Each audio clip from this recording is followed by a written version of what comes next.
Hi, I'm here with Ollin Sykes of Sykes and Company PA, and this morning we're going to talk about different pharmacy business structures. Good morning, Ollin. Good morning, Rachel. How are you today? I'm good. How are you? Fine, ma'am. So, tell me a little bit about what are the different pharmacy business structures available and what are the pros and cons of each? Okay, it's a really deep question. I'm going to try to talk about a lot, hopefully in a short period of time. But we commonly will see the different structures, essentially a sole proprietorship, an LLC, a partnership, an S corporation, or a C corporation. Now, the nuances involved with each one of those particular structures. But what I would maybe like to do, if you allow me just a minute, is to key in on what maybe are the more popular routes to take here that we see with the pharmacy clients that we're dealing with on an ongoing basis. And whether it's somebody transitioning into a new opportunity that they're buying and financing, or whether somebody just starting up a new store, the same essentially would apply here. But we essentially see and really recommend initially that they talk with their healthcare attorney who's helping them with these regulatory issues, and they consider strongly the setup of an LLC in their particular state. After they understand the LLC nuances in that particular state that they're going to operate in, an LLC provides a lot of it's relatively simple to set up. They can go ahead and get the federal ID number. From there, they can apply for all the regulatory approvals, DEA numbers, etc.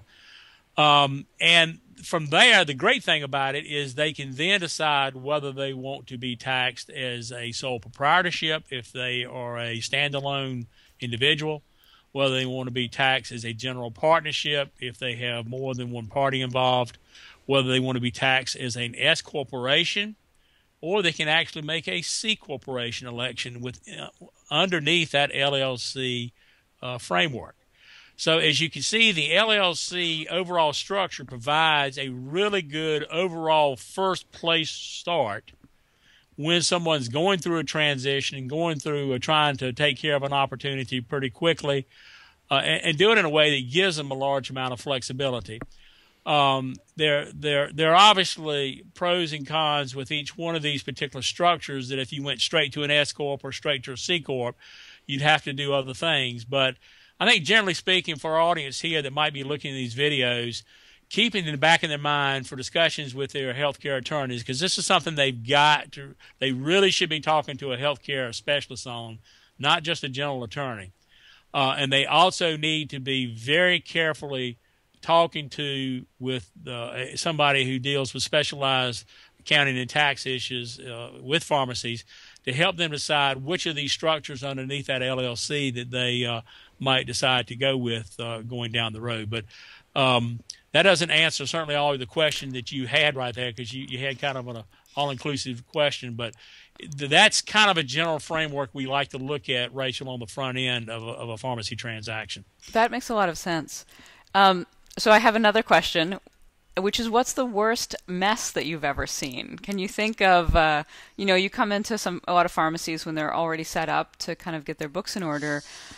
Is there a business structure or an attempt to create a business structure that you came into where you just thought, wow, I wish this had been done differently?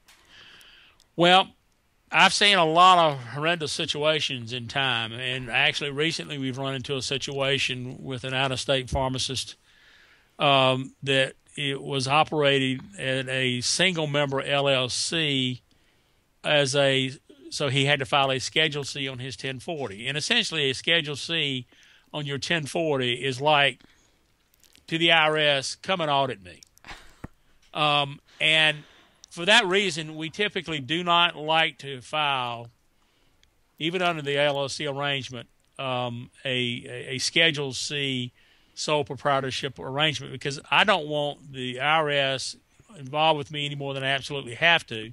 Have nothing to hide, but if I can keep them out of my hair on a permanent basis, which oftentimes I can by going one of these other directions, I like to do that. And the IRS has made it very clear that any kind of Schedule C with gross revenues of more than $50,000, you're much more susceptible to audit in a situation like that when you have other operating expenses and cost of goods sold and inventory issues and things like that.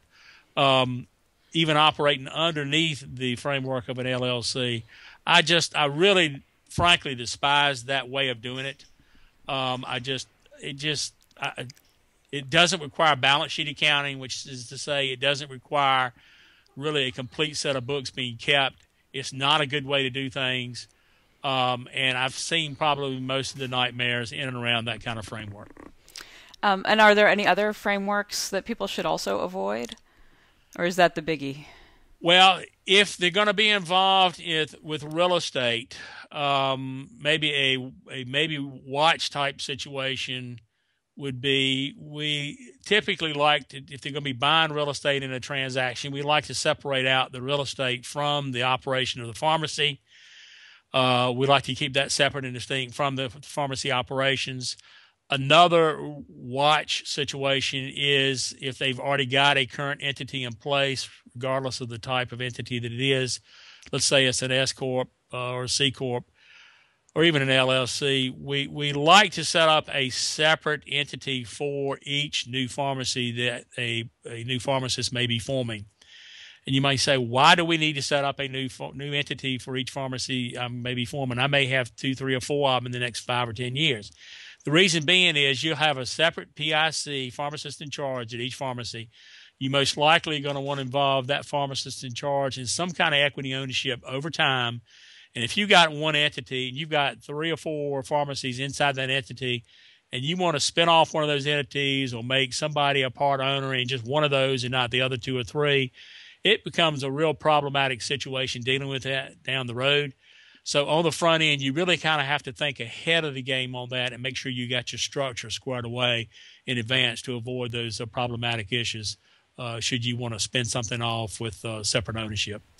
So just that's one we oftentimes will see as an issue. So what is the next step that people should take if they're listening to this video and they realize that they're set up with a Schedule C off their 1040, or maybe they have multiple pharmacies and they're all a single entity? How do they go about moving to a more advantageous structure? Well, that's a tough question, but they need to be talking to a specialized party, either in the accounting, tax, and/or legal end, that can advise them about what they currently do have, talk to them about what their plans and desires are going forward, and talking to them also and advising them on what their options are based on where they are currently. Because there are structures that can be cured, can be fixed, so to speak, can be refined going forward. But if you don't know what you're dealing with, you don't know how to deal with these things, and you certainly can't do it yourself. And again, a general attorney is typically not your party you need to be talking to. It's going to be somebody who deals with pharmacies and healthcare. And your typical CPA who may have one pharmacy as one pharmacy client in his practice is probably not the one you need to be talking to. You need to be talking to somebody that deals with pharmacies pretty much on an ongoing basis. That would be a very strong recommendation that I have. And it sounds like once a business structure is set up in a way that is open to expansion, it's kind of a set it and forget it situation. Is that right? If they've got it set up right, It can be. So if you do your homework on the front end, you have the accounting and tax issues that are set up correctly. You've got the ownership equity portions taken care of. You got your documentation in place. It almost can be a set up and forget it type of situation for a period of time. And as you grow and prosper, and as you possibly grow to more pharmacies, and pharmacists they grow exponentially. They go from 1 to 3 to 5 stores. They don't go from 1 to 2 to 3 or 4 stores. They grow exponentially. It's been my experience in my career to see that. So and we talk about this at the NCPA ownership workshop, is that they need to be thinking 5 and 10 years in advance. That they might be looking to get into their first store, but even before you go to that first store, set up this so that you are very carefully positioned so that as you go into that second, third, and fourth store later on, you'll not have created a nightmare. And this is a topic you present on fairly often. So if they want the deep dive, they should definitely come see you present live. Yeah, we actually do this deep dive at the ownership workshop for the NCPA 3 times a year. Excellent. All right. Well, thank you very much, Ollin. You're welcome. Have a great day, Rachel.